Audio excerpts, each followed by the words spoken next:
Why are billing practices so crucial to the client-lawyer relationship?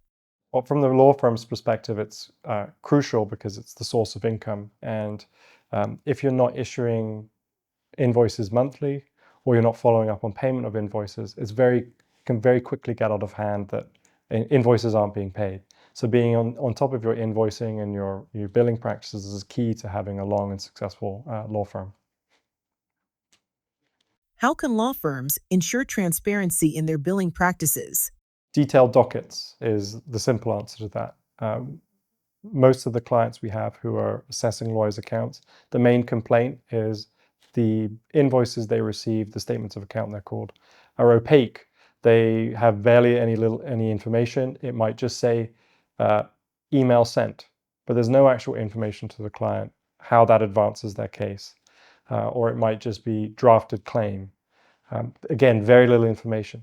Clients like to know what you're doing on their file.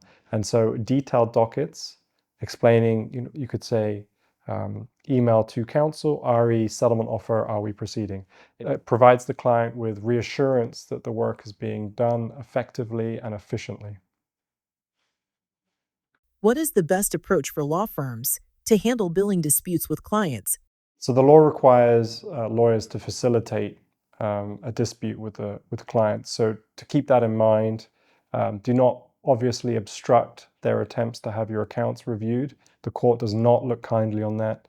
And in fact, in my experience, when you're in the assessment court, if you've responded to the client appropriately, you've produced the documents you've requested, and your accounts are being assessed, and the client can't point to any obstructive behavior, the assessment of your account generally goes better. To wrap up, what are the top 3 billing practices that law firms should adopt to optimize client relationships? So firstly, detailed dockets.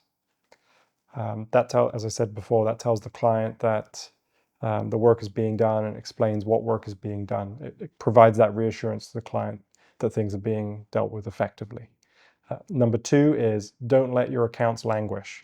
The longer an account stays outstanding, the more likely it is not to be paid. So being on top of the accounts and reasserting the relationship between the client and you provides an opportunity to communicate about concerns, and in my experience generally actually builds a level of trust and understanding between the client and the lawyer.